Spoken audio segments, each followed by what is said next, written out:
웨스트민스터 신앙고백 대교리 문답 기독교 교리에 대한 평론 문답 178번, 179번에 대해서 말씀을 드립니다.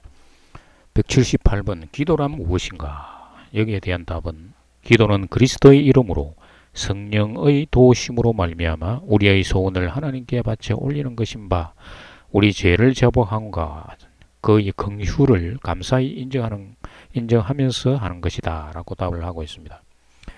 기도는 헬라어로 유케와 프로슈케가 있는데 유케는 자신의 소원을 신에게 간청하는 행위를 의미합니다. 자신의 필요를 구하거나 지혜를 고백하거나 감정을 표현하는 등의 기도가 되겠습니다. 그런데 프로슈케는 심령 속에 임재하시는 그리스도와 만나서 대화하는 것을 의미합니다. 그래서 하나님과 친밀한 관계를 유지하고 하나님의 뜻을 구하는 것입니다.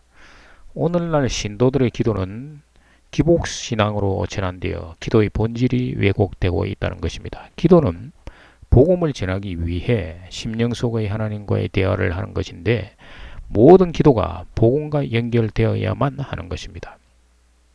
브루슈케의 기도에 대해서 골방에서 기도하라는 말씀이 있습니다.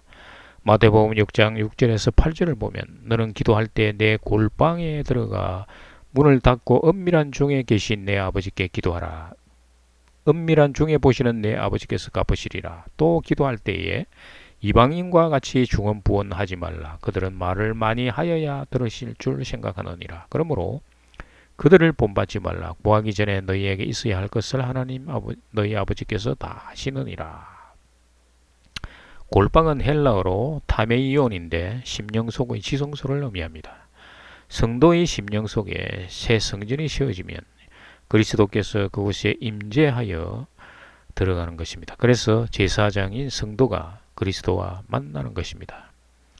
신약 성경에서 제자들이 이를 여러 가지 표현으로 나타내었습니다. 데살로니가 전서 2장 19절에서 보면 우리의 소망이나 기쁨이나 자랑의 면류관이 무엇이냐? 그가 강림하실 때 우리 주 예수 앞에 너희가 아니냐? 강림한다는 말은 영어로 He is coming인데 마치 예수님의 재림하시는 예수를 연상합니다. 그러나 헬라어 성경은 파루시안로서 파라 옆에 루시아 있다라는 것의 결합된 단어로서 성도들에게 예수 그리스도 임재를 의미하는 것입니다. 파루시아는 임마누엘과 같은 의미입니다. 하나님이 함께 하신다라는 것입니다. 야고보서 5장 7절에서도 그러므로 형제들아 주께서 강림하시기까지 길이 참으라. 보라 농부가 땅에서 나는 귀한 열매를 바라고 길이 참아 이른 비와 늦은 비를 기다리라니. 여기에서도 강림을 파루시아. 그런데 강림으로 번역된 파루시아는 임재를 나타내는데 대부분 예수님의 재림으로 생각을 하고 있다는 것입니다. 성도의 심령 속에 호로스가 들어오는 것을 의미합니다. 호로스 말씀이신 그리스도가 들어오는 것을 이른 비와 늦은 비로 비유하며 설명하고 있습니다.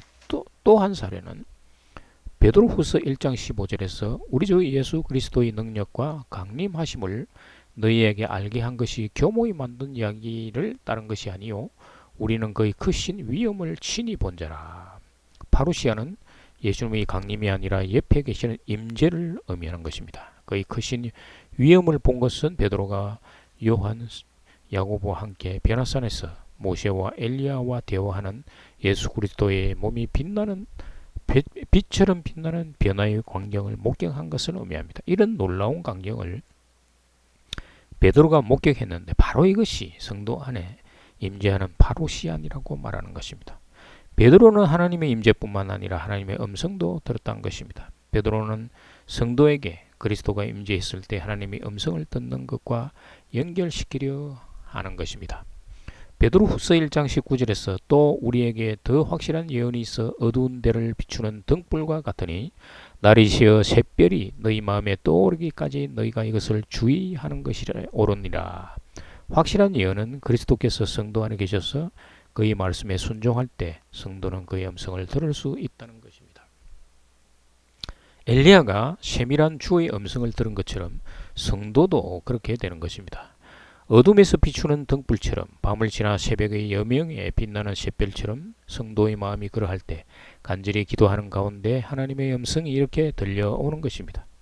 샛별, 하나님의 음성이 마음에 떠오른다는 것은 주의 음성이 마음에 감동되어 떠오르는 것입니다. 베드로는 주의하라고 했습니다. 마귀의 음성인지 하나님의 음성인지 분별하라는 것입니다. 마음에 떠오르는 하나님의 음성이 어떤 의미를 갖는지 성령의 마음으로 성경을 바탕으로 접근하라는 것입니다. 179분에 우리는 하나님께만 기도할 것인가? 라는 질문에 답은 하나님만이 마음을 감찰하시고 우리의 요청을 들으시며 죄를 용서하시고 모든 사람의 소원을 들어주실 수 있으며 그만이 신앙의 대상이 되시고 또 참 예배의 대상이 되실 수 있으므로 예배의 특별한 부분인 기도는 그에게만 드려야 되고 그분밖에 아무에게도 드려서는 안 된다라고 답을 하고 있습니다. 세상에는 하나님이라는 이름으로 된 신들이 많이 있습니다. 하나님의 일반 명사로서 각 나라마다 그 나라의 말로 번역되어 있기 때문입니다. 그래서 그 나라 말로 번역된 신이 예수 그리스도의 아버지가 되는지 알 수 없는 것입니다. 그래서 사람마다 믿는 신이 하나님이라고 말을 해도 서로 다른 하나님이 될 수가 있는 것입니다.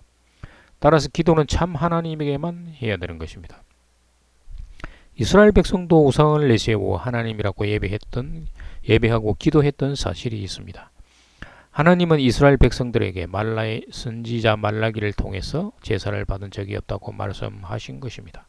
심지어 오늘날 이스라엘 유대교에 속한 유대인들은 자기들이 믿는 하나님을 참 하나님으로 생각합니다. 그러나 기독교인들이 그들이 예수 그리스도를 부인함으로 참 하나님이 아니라고 말을 하는 것입니다. 심지어 아랍권에서도 아브라함의 장자였던 이스마엘의 자손들이 믿는 하나님이 참신이라고 또 믿습니다. 그들은 신을 알라라고 표현을 하고 있습니다. 참 하나님은 오직 예수가 아버지라고 부르는 신이야말로 참 하나님이십니다. 오늘날 기독교의 대부분 신도들은 아버지와 아들과 성령을 모두 하나님이라고 합니다. 다만 격이 다를 뿐 세 분의 하나님이라고 말하는 것입니다. 그리고 또한 한 분이라고 애매모호하게 말을 합니다. 그러면 그들에게 하나님은 예수의 아버지가 아닌 것입니다. 그래서 삼일체 신앙을 믿는 신자들은 참 신을 믿는다고 볼 수가 없는 것입니다. 감사합니다.